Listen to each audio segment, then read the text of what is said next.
আসসালামু আলাইকুম রাহমাতুল্লাহ। প্রিয় দর্শক, আজ বৃহস্পতিবার দিনে অথবা রাতে যে কোনো সময় চুপি চুপি এই নিয়মে ইস্তেগফারের ছোট্ট দোয়াটি অন্তত 70 বার পড়ুন। বিনিময়ে আল্লাহ তাআলা আপনার প্রতি সন্তুষ্ট হয়ে যাবেন। এই জীবনে চোখ দিয়ে মোবাইল, টিভি, সিনেমা, অশ্লীল গান বাজনা দেখে দেখে যত ধরনের গুনাহ করেছেন, এই জবান দিয়ে অশ্লীল কথাবার্তা গালমন্দ করে যত ধরনের গুনাহ করেছেন, এই কান দিয়ে অশ্লীল কথাবার্তা, অশ্লীল গান বাজনা শ্রবণ করে যত প্রকারের গুনাহ করেছেন, এই হাতের মাধ্যমে যত ধরনের গুনাহ করেছেন, মোট কথা এই জীবন যৌবনের ছোট বড়, জানা অজানা, ইচ্ছাই কিংবা অনিচ্ছাই যত প্রকারের গুনাহ করেছেন, সকল গুনাহ আল্লাহ তাআলা মাফ করে দিবেন। সেই সাথে প্রিয় দর্শক, যদি আপনি এই দোয়াটির আমল করেন, দুশ্চিন্তা পেরেশানি দূর হয়ে যাবে, বিপদ মুসিবত থেকে মুক্তি পাবেন। আল্লাহ তাআলা আপনাকে গায়েবীভাবে সাহায্য করবেন, গায়েবী রিজিক দান করবেন। আল্লাহ তাআলা আপনার ঋণ মুক্তির ব্যবস্থা করে দিবেন। সেই সাথে যদি আপনি এই দোয়াটির আমল করেন, মনের আশা পূরণ হবে, সকল দোয়া কবুল হবে ইনশাআল্লাহ। সুতরাং প্রিয় দর্শক, গুরুত্বপূর্ণ ভিডিওটি না টেনে সম্পূর্ণ দেখুন এবং আমাদের চ্যানেলের নতুন দর্শক হয়ে থাকেন তাহলে চ্যানেলটি সাবস্ক্রাইব করে পাশের বেল আইকনটি অল নোটিফিকেশন করে রাখুন। দর্শক, আমলগুলো সপ্তাহের যে কোনো দিন যে কোনো সময় করতে পারেন, তবে বিশেষ দিনে কিংবা বিশেষ সময়ে আমল করলে সেই আমলটি আল্লাহ তাআলার দরবারে কবুল হওয়ার সম্ভাবনা বেশি থাকে। তেমনি গুরুত্বপূর্ণ একটি দিন হচ্ছে এই বৃহস্পতিবার দিন। এই বৃহস্পতিবার দিনে আল্লাহ তাআলার কাছে বান্দার সাপ্তাহিক আমলনামা পেশ করা হয়। এই দিনে আল্লাহ তাআলার রহমতের দরজা খোলা থাকে, জান্নাতের দরজাসমূহ খুলে দেওয়া হয়। হাদিসে রয়েছে, হযরত আবু হুরায়রা রাদিয়াল্লাহু আনহু থেকে বর্ণিত আছে, আল্লাহর রাসূল সাল্লাল্লাহু আলাইহি সাল্লাম বলেছেন, প্রতি বৃহস্পতিবার এবং সোমবার আল্লাহ তাআলার কাছে বান্দার সাপ্তাহিক আমলনামা পেশ করা হয়। তখন আল্লাহ তাআলা তার মুমিন বান্দাদের ক্ষমা করে দেন, কিন্তু যে দুই ব্যক্তির মাঝে পারস্পরিক হিংসা বিদ্বেষ রয়েছে তাদেরকে ক্ষমা করা হয় না। অপর হাদিসে রয়েছে, প্রিয় নবী বলেছেন, প্রতি বৃহস্পতিবার এবং সোমবার জান্নাতের দরজাসমূহ খুলে দেওয়া হয়। এরপর এমন সব বান্দাকে ক্ষমা করে দেওয়া হয় যারা আল্লাহর সঙ্গে অংশীদার স্থাপন করে না। সুবহানাল্লাহ। সুতরাং প্রিয় দর্শক, এই গুরুত্বপূর্ণ দিনে অর্থাৎ বৃহস্পতিবার দিনে আমলগুলো গুরুত্বের সঙ্গে করার চেষ্টা করুন। দর্শক, আজ বৃহস্পতিবার দিনে অথবা রাতে যে কোনো সময় অন্তত 70 বার ইস্তেগফারের এই দোয়াটি পড়ার চেষ্টা করুন। আস্তাগফিরুল্লাহ আল্লাযী লা ইলাহা ইল্লা হুয়াল হাইয়ুল কাইয়্যুম ওয়া আতুবু ইলাইহি। অর্থ, আমি আল্লাহর কাছে ইস্তেগফার করি, ক্ষমা চাই, তিনি ছাড়া প্রকৃতপক্ষে কোনো মাবুদ নেই, তিনি চিরঞ্জীব, চিরস্থায়ী এবং তার কাছে তাওবা করি। এই দোয়ার ফজিলত প্রসঙ্গে হাদিসে রয়েছে, আল্লাহর রাসূল সাল্লাল্লাহু আলাইহি সাল্লাম বলেছেন, যে ব্যক্তি এই দোয়া পড়বে, এই দোয়ার মাধ্যমে আল্লাহর কাছে ক্ষমা প্রার্থনা করবে, আল্লাহ তাআলা তাকে ক্ষমা করে দিবেন। যদিও সে ব্যক্তি যুদ্ধক্ষেত্র থেকে পলায়নকারী হই। সুবহানাল্লাহ। প্রিয় দর্শক, আমরা এই জীবনে চলতে ফিরতে, উঠতে বসতে, কাজে কর্মের ফাঁকে ফাঁকে কতই না গুনাহ করে থাকি। তারপরও যদি আমরা আল্লাহ তাআলার কাছে ইস্তেগফার করি, ক্ষমা প্রার্থনা করি, তাহলে আল্লাহ তাআলা আমাদেরকে মাফ করে দিবেন। এ প্রসঙ্গে আল্লাহ তাআলা পবিত্র কোরআনে ওয়াদা করে বলেছেন, হে আমার বান্দারা, তোমরা যারা নিজেদের প্রতি সীমাহীন জুলুম করেছ, অন্যায় করেছ, তোমরা আল্লাহর রহমত থেকে নিরাশ হইও না। নিশ্চয়ই আল্লাহ তোমাদের সব গুনাহ ক্ষমা করবেন। তিনি ক্ষমাশীল, পরম দয়ালু। সুবহানাল্লাহ। আল্লাহ তাআলা পবিত্র কোরআনের অন্য স্থানে বলেন, যে ব্যক্তি মন্দ কাজ করবে কিংবা নিজের প্রতি জুলুম করবে, তারপর আল্লাহর কাছে ইস্তেগফার করবে, ক্ষমা চাইবে, সে ব্যক্তি আল্লাহকে পাবে ক্ষমাশীল ও পরম দয়ালু। সুবহানাল্লাহ। তবে প্রিয় দর্শক, ইস্তেগফার করতে হবে মন থেকে, তাওবা করতে হবে একনিষ্ঠভাবে, তাহলেই আল্লাহ তাআলা আমাদেরকে মাফ করবেন, সেই সাথে আমাদেরকে জান্নাতে প্রবেশ করাবেন। এ প্রসঙ্গে আল্লাহ তাআলা নিজেই পবিত্র কোরআনে ওয়াদা করে বলেছেন, হে মুমিনগণ, তোমরা আল্লাহর কাছে খাঁটি তাওবা করো, আশা করা যায় তোমাদের রব তোমাদের গুনাহগুলো ক্ষমা করবেন এবং তোমাদেরকে এমন জান্নাতে প্রবেশ করাবেন যার তলদেশে ঝর্ণাগুলো প্রবাহমান। ইস্তেগফারের আমলের মাধ্যমে দুশ্চিন্তা, পেরেশানি, বিপদ মুসিবত দূর হয়। আল্লাহ তাআলা আমলকারীকে গায়েবীভাবে রিজিক দান করেন। এছাড়াও আরও অসংখ্য ফজিলত ও উপকারিতা লাভ হয়।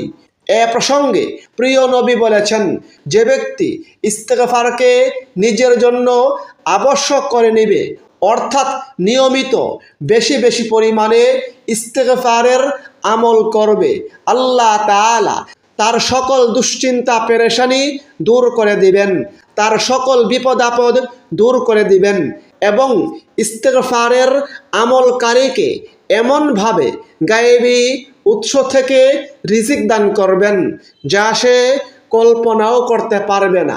সুবহানাল্লাহ। তাছাড়া প্রিয় দর্শক, ইস্তেগফার এতই গুরুত্বপূর্ণ, ফজিলতপূর্ণ আমল যে আমাদের প্রিয় নবী প্রত্যেক দিন 70 থেকে 100 বারের বেশি আল্লাহ তাআলার কাছে ইস্তেগফার বা ক্ষমা প্রার্থনা করতেন।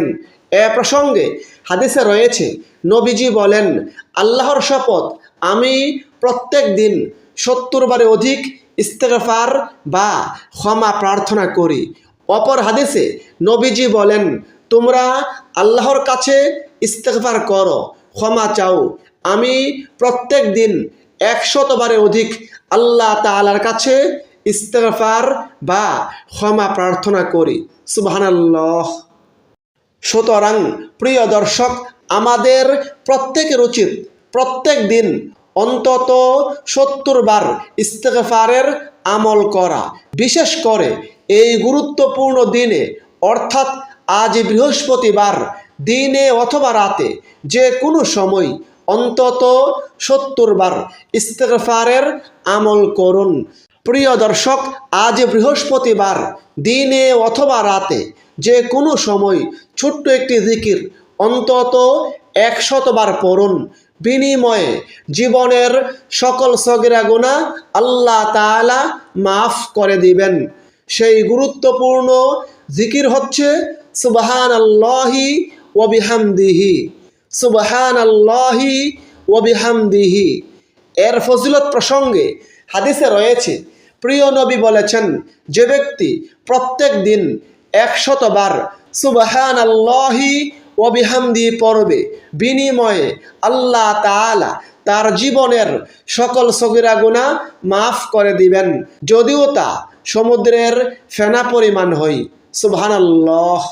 প্রিয় দর্শক, এই ভিডিওতে আপনাদেরকে খুবই গুরুত্বপূর্ণ একটি দোয়া সম্পর্কে জানিয়ে দিব, যেই দোয়াটি মাত্র একবার পড়লে বিনিময়ে 10 লক্ষ নেকি লাভ হই এবং 10 লক্ষ গুনাহ মাফ হই।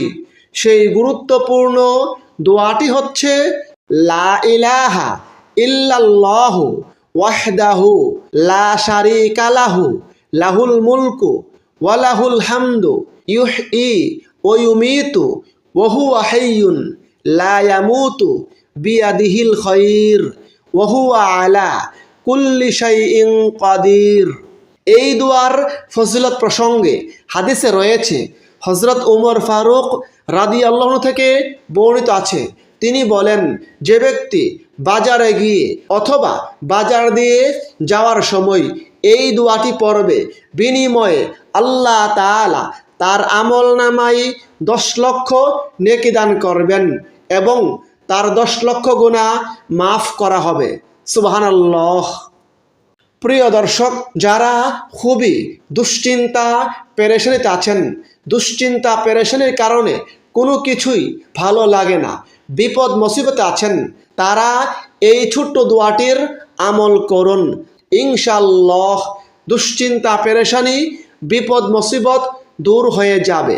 দোয়াটি হচ্ছে হাসবি আল্লাহু লা ইলাহা ইল্লা হুয়া আলাইহি তাওয়াক্কালতু ওয়া হুয়া রব্বুল আরশিল আযীম।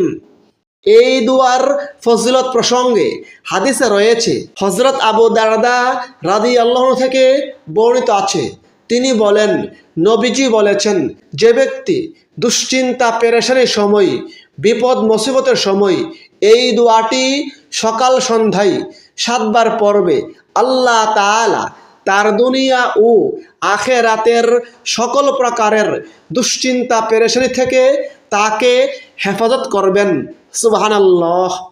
প্রিয় দর্শক, যারা খুবই ঋণগ্রস্ত, ঋণে জর্জরিত, ঋণের কারণে কোনো কিছুই ভালো লাগে না, একেবারে দিশেহারা হয়ে পড়েছেন, তারা ঋণ থেকে মুক্তি পেতে হাদিসের শিখানো এই ছোট্ট দোয়াটির আমল করুন। ইনশাআল্লাহ আল্লাহ তাআলা আপনাকে গায়েবীভাবে সাহায্য করবেন। বৃষ্টির ফোঁটার মতো গায়েবী রিজিক আসতেই থাকবে। দোয়াটি হচ্ছে আল্লাহুম্মা কফিনি বিহালালিকা আন হারামিকা ওয়া আগনিনি বিফাদলিকা আম্মান সিওয়াক। এই দুয়ার ফজিলত প্রসঙ্গে হাদিসে রয়েছে, যে ব্যক্তি এই দুয়ার মাধ্যমে আল্লাহ তাআলার কাছে সাহায্য প্রার্থনা করবে, আল্লাহ তাআলার কাছে দোয়া করবে, আল্লাহ তাআলার কাছে ঋণ মুক্তির প্রার্থনা করবে, আল্লাহ তাআলা তাকে গায়েবীভাবে সাহায্য করবেন, গায়েবীভাবে রিজিক দান করবেন, আল্লাহ তাআলা তার ঋণ মুক্তির ব্যবস্থা করে দিবেন, যদিও তার ঋণ পাহাড় সম পরিমাণও হই। সুবহানাল্লাহ। প্রিয় দর্শক, আমরা সকলেই আল্লাহ তাআলার কাছে দোয়া করি, কিন্তু আমাদের কাহারো দোয়া কবুল হই, আবার কাহারো দোয়া কবুল হই না।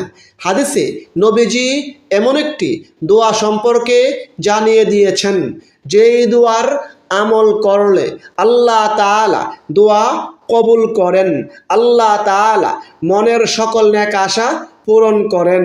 দোয়াটিকে হাদিসে ইসমে আজমের দোয়া বলা হয়।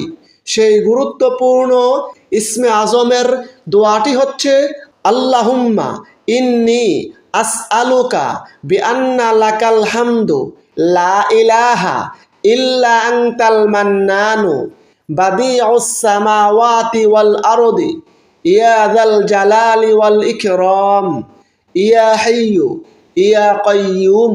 ইসমে আজমের ফজিলত প্রসঙ্গে হাদিসে রয়েছে, একবার এক সাহাবী এই বাক্যগুলোর মাধ্যমে দোয়া করেছিলেন, তখন নবীজি বলেছিলেন, এই ব্যক্তি ইসমে আজম দিয়ে দোয়া করেছে, যার মাধ্যমে দোয়া করলে আল্লাহ তাআলা দোয়া কবুল করেন, যার মাধ্যমে আল্লাহ তাআলার কাছে কোনো কিছু প্রার্থনা করলে আল্লাহ তাআলা বান্দাকে তা দিয়ে থাকেন, অর্থাৎ আল্লাহ তাআলা তার মনের আশা পূরণ করেন, সকল দোয়া কবুল করেন। প্রিয় দর্শক, এবার আসুন এই দোয়াগুলো কিভাবে পড়বেন এবং কিভাবে আল্লাহ তাআলার কাছে প্রার্থনা করবেন, মুনাজাত করবেন সে সম্পর্কে আবারও সংক্ষেপে বলে দেই। আজ বৃহস্পতিবার দিনে অথবা রাতে যে কোনো সময় প্রথমে অন্তত 2 রাকাত সলাতুল হাজতের নামাজ আদায় করুন। সলাতুল হাজতের আলাদা কোনো নিয়ম নেই, অন্যান্য নফল নামাজের মতো করে 2 রাকাত সলাতুল হাজতের নামাজ আদায় করুন। সলাতুল হাজতের নামাজ আদায় করে এক জায়গায় বসে চুপি চুপি প্রথমে ইস্তেগফারের এই দোয়াটি অন্তত 70 বার পড়ুন। আস্তাগফিরুল্লাহ আল্লাযী লা ইলাহা ইল্লা হুয়াল হাইয়ুল কাইয়্যুম ওয়া আতুবু ইলাইহি। তারপরে দুশ্চিন্তা পেরেশানি থেকে মুক্তি লাভের এই দোয়াটি অন্তত 7 বার পড়ুন। হাসবিয়াল্লাহু লা ইলাহা ইল্লা হুয়া আলাইহি তাওয়াক্কালতু ওয়া হুয়া রব্বুল আরশিল আযীম। তারপরে ঋণ থেকে মুক্তি লাভের এবং গায়েবী রিজিক লাভের এই দোয়াটি অন্তত 3 বার পড়ুন। আল্লাহুম্মা কফিনি বিহালালিকা আন হারামিকা ওয়া আগনিনি বিফাদলিকা আম্মান সিওয়াক। তারপরে ইসমে আজম বা মনের আশা আকাঙ্ক্ষা পূরণের দোয়াটি অন্তত 1 বার পড়ুন। আল্লাহুম্মা ইন্নী আসআলুকা বিআন্না লাকাল হামদু লা ইলাহা ইল্লা আনতাল মান্নানু বাদিউস সামাওয়াতি ওয়াল আরদি ইয়া যাল জালালি ওয়াল ইকরাম ইয়া হাইয়্যু ইয়া কাইয়্যুম। তারপরে কমপক্ষে 3 বার দুরূদ শরীফের আমল করুন। সেক্ষেত্রে আপনি যে কোনো দুরূদ শরীফ পড়তে পারেন। আপনি চাইলে এই ছোট্ট দুরূদ শরীফটি পড়তে পারেন। আল্লাহুম্মা সল্লি ওয়া সাল্লিম আলা নাবিয়িনা মুহাম্মদ। তারপরে সর্বশেষে 2 হাত তুলে আল্লাহ তাআলার কাছে এই জীবন যৌবনের সকল গুনাহের কথা স্বীকার করে ক্ষমা প্রার্থনা করুন। এই জীবন যৌবনের ছোট বড়, জানা অজানা, ইচ্ছাই কিংবা অনিচ্ছাই যত প্রকারের গুনাহ করেছেন সকল গুনাহ আল্লাহ তাআলা মাফ করে দিবেন।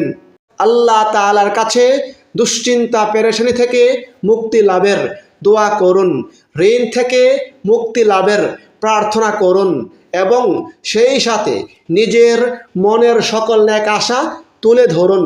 এভাবে আল্লাহ তাআলার কাছে নিজের সকল প্রয়োজনীয় দোয়া করুন। আল্লাহ তাআলা আপনার দুশ্চিন্তা পেরেশানি দূর করে দিবেন, বিপদ মুসিবত দূর করে দিবেন।